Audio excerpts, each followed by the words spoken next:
Assalamualaikum warahmatullahi wabarakatuh. Hai everyone, Tiara Septiani here. Oke, kembali lagi kita ke learning journal ataupun laporan pembelajaran mata kuliah penulisan berita dan artikel yang diampu oleh Pak Adi Kusuma sendiri di hari Rabu 24 April 2024 kemarin. Nah, pada hari Rabu ini kebetulan kita sudah menyelesaikan presentasi kelompok dan akhirnya Pak Adi Kusuma sendiri kembali lagi yang menjelaskan materinya. Nah, pembahasan kemarin itu kita membahas terkait teknik menulis artikel opini atau picture di media massa. Baik, tanpa berlama-lama lagi, kita langsung saja ke pembahasannya. Nah, pembahasan pertama yaitu terkait definisi dari artikel opini dan picture itu sendiri.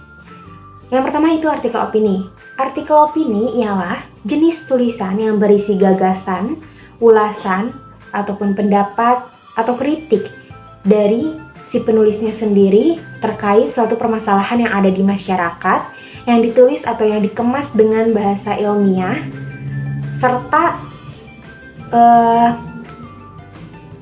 serta memberikan juga solusinya gitu. Nah, itu artikel opini.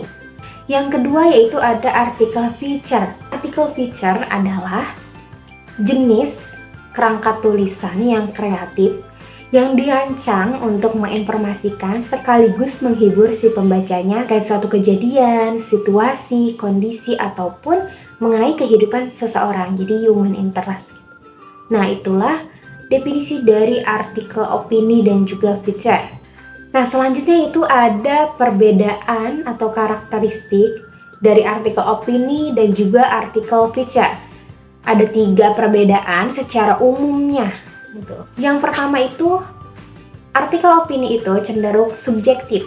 Karena itu ia menekankan terhadap pendapat atau gagasan si penulisnya, tetapi tetap mengacu pada data dan faktanya. Sedangkan artikel picture ini lebih objektif. Selanjutnya yaitu pendapat pribadi atau satu orang, sedangkan picture, tim atau lebih dari satu orang. Maksudnya, jadi artikel opini ini ditulisnya biasanya harus perorangan, jadi pure gitu. Pendapat diri si penulisnya sendiri, bukan pendapat dari tim.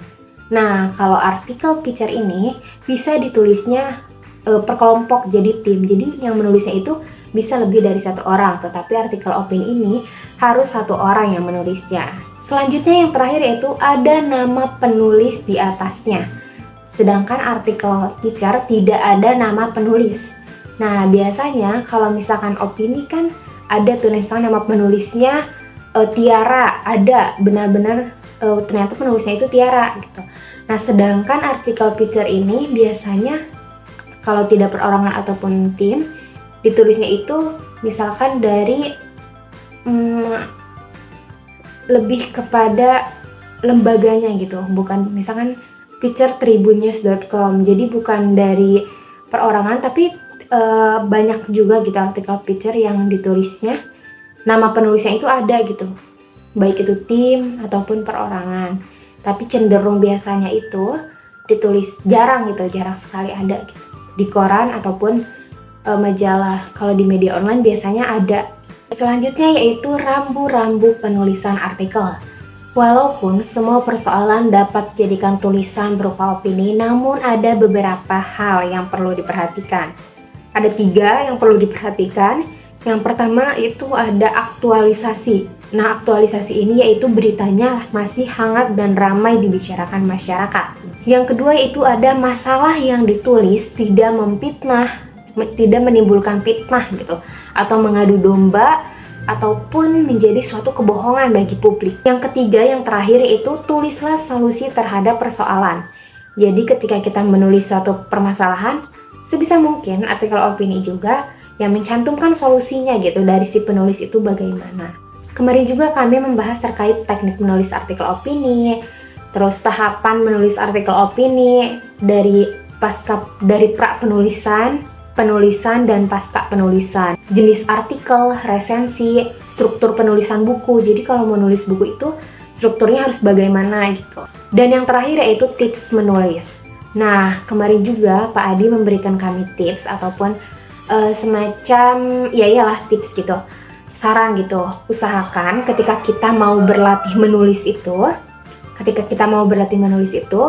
bisa tuh kita pakai metode one day one paragraph. Jadi satu hari satu paragraf.